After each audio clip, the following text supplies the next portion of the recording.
I propose a challenge to all of you people out there. Okay, so basically, like the title of this video says, this is the Getting Ready for Dragon Quest XII challenge. So, if you want to do it with me, definitely join my Discord. I'll definitely be updating people quite a bit on the challenge on there and also social media. But what is this challenge? All right, let's talk about it. By the way, this link to my Discord in the description of this video. Thank you. Okay, basically what we're going to be doing is we are going to beat every single Dragon Quest mainline game. Yeah. Okay. At first I was thinking I'm going to 100% each game, but I started to really look into that. My God. I don't think I can do that. It's some of the games requires, and by the way, this information I got from woodis.com. So shout out to Woodis. Some of the games requires just simply beating the story, like Dragon Quest 1. I mean, there's not much else you can do, or 2, after that. But some of them require you to find every single mini medal, which is not too bad. But some of them, it's like you have to find every single monster in the Monsterpedia. You have to find and get... Well, I just think about, for example, Dragon Quest 9. Oh my gosh, that would be just crazy. You'd have to get like all of the alchemy stuff. All the alchemy stuff, and all of the like the little titles that you can get in Dragon Quest 9. And apparently you can't get them all in one playthrough because there's some titles that are specifically for males, and some if you chose a male player, and some if you chose a female hero. So I'm just not going to worry about all that stuff. So I'm going to tell you the details of what it means to beat every single Dragon Quest game. At least for me personally, you could do it your own way. The biggest thing for me is that it's going to be,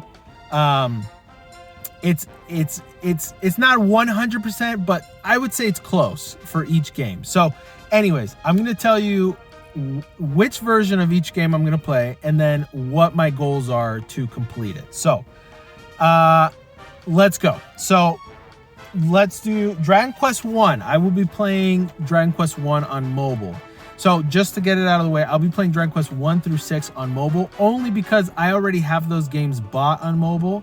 And honestly, I'm really kind of dumb with like computers and stuff, and I just don't want to even like worry about getting it any other way. And patches for English stuff. I don't know, whatever. I just prefer to just do my mobile versions, which I absolutely adore. So I don't have any problem with them. So anyways, Dragon Quest 1 on mobile. My requirements to beat the game is very simple. I have to rescue Gwaelin, and I have to beat the Dragon Lord. That's it. Okay, for Dragon Quest 2, also going to be on mobile. I have to defeat Hargon and Malroth. That's it. Dragon Quest 3, mobile as well. Like I said, I have to defeat Zoma. And then I have to defeat Zenlon, or whatever his name is, Divine Gon, in the version I'll be playing. Just one time. Just once.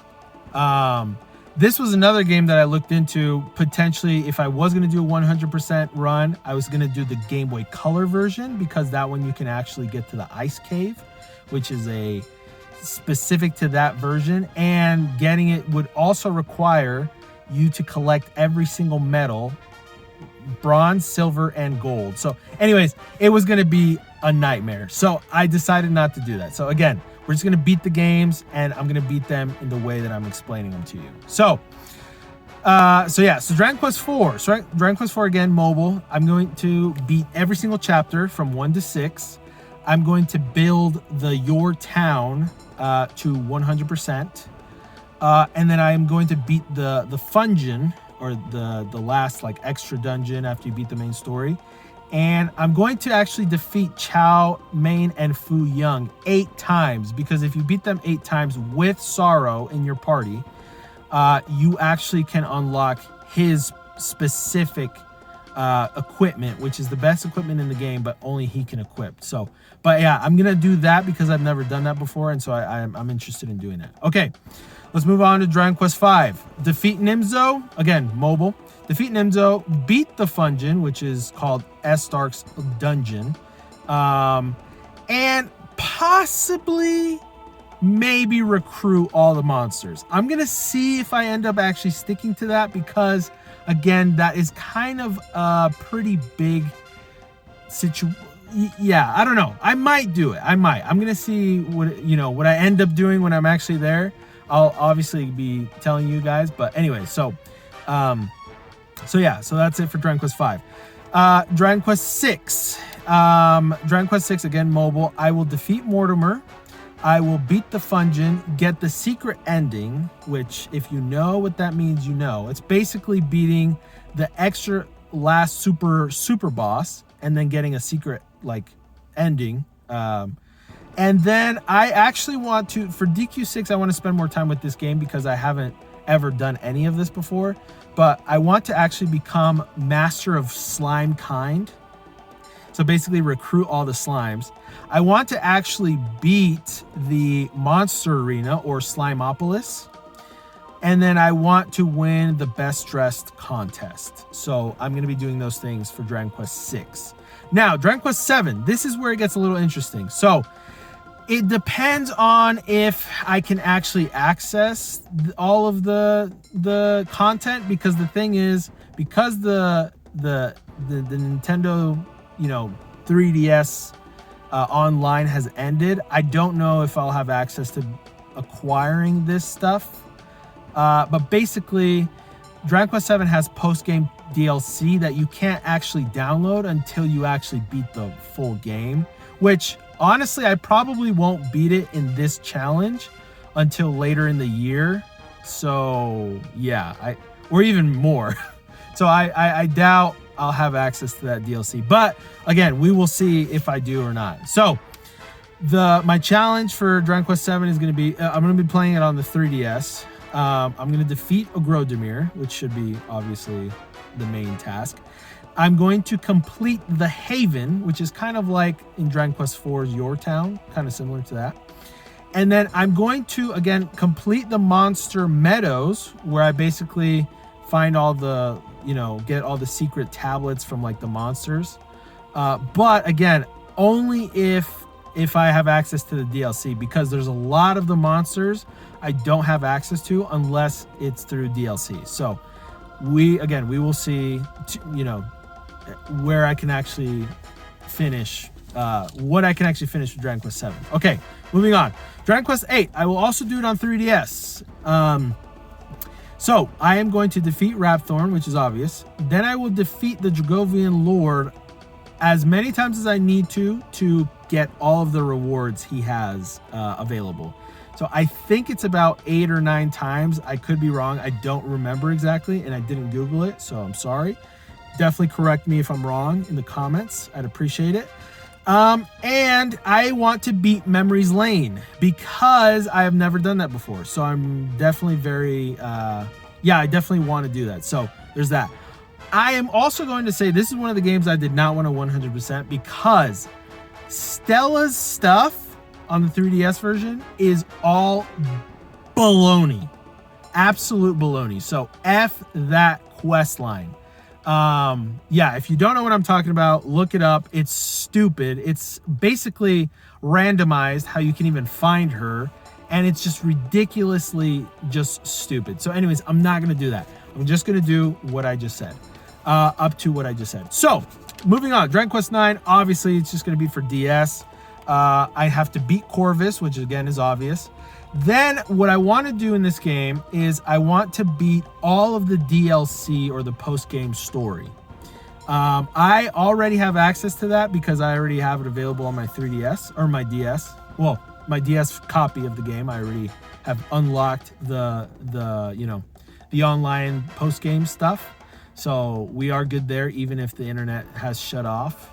Even though technically we can still access it. So I shouldn't have any issues accessing this DLC. So anyways, there's that I want to do. beat Corvus, beat the DLC story, and then beat all of the Dragon Quest bosses from past games in all the grottos. And I'm just gonna say, beat all the grotto bosses in general. Like I want to defeat all of them. So there's that. So DQ9 is definitely going to be more of a grind than most of the other games, at least. Okay, now after that, Dragon Quest X. So Dragon Quest X, I am praying to Yuji Horii-sama that it's localized by then. But if it's not, I will most likely just play it through our friends from the Clarity team and their translation tool, which again, thank you so much to them for doing that. And it's amazing. So shout out to them. But if that's the case, and Dragon Quest X is an MMO, so it's a huge game. So the only thing I'm really going to focus on, most likely as of now, is just beating all of the story quests. So yeah, so there's that. Now, Dragon Quest 11. Dragon Quest 11, I have played 11S, the 3D mode, twice now. I haven't completely 100%ed that version yet, but I've played it in English and I've played it in Japanese, and I think that's enough, to be honest. So what I'm thinking of doing when it comes to 11 is either playing 11S again, but all in 2D mode, or playing the 3DS version, which I've always wanted to do. I've wanted to do that since it came out or it was announced. And my objective for both, if I played one or the other, or both, would be to just beat the story, basically, up until the end. So yeah, that's it for my challenge for getting ready for Dragon Quest 12 challenge. Again, if you guys want to join me, which I think would be really, really fun if you guys did, definitely join my Discord. Let's keep, updates on each other and see where we're at, sort of thing. One thing that this challenge is going to, one thing I should say about the challenge is I'm not going to be live streaming it. I'm going to be just playing it, doing a let's play of it, and I will be recording my gameplay, but I'm going to be just doing it not live, only because although I love live streaming, I want to just focus on what I'm doing and just 100% focus on the game, the story, and beating it as fast as possible. And just, yeah. So my live streams are more for playing Dragon Quest games and connecting with you guys and talking with you guys and having a good time together. So because of that, I still will be live streaming. I'm just going to be cutting it down significantly to once a week on Friday nights. And as of now, what I'm going to be doing for my live streams is I want to beat the Dark Prince with the slime only team. So that's most likely what I'm going to do. And I'll probably, by the time this video comes out, it'll be that Friday that I'll probably start that challenge. But if not, again, I'll keep you guys updated. Again, mostly on my Discord. So definitely join my Discord if you want to keep up to date with all of my announcements and what I'll be doing, going forward. But that's basically it for this video. I hope you guys enjoyed it. Definitely like and subscribe. Again, especially if you want to join me in this challenge. And let's have fun. Let's make 2024 a great year for Dragon Quest. And also, hopefully we can, as more people join and talk about this and do this, maybe we can garner enough attention to Yuji Horii to freaking just give us Dragon Quest 12 as soon as possible. Anyways, that's it for today's video. I will see you guys next time. Peace. The Papi Polite Store. Now, with a new added piece of merch. The Papi Polite shirt. Classic, glorious, and you can't forget, the Giga Papi. Link to the store in the description below.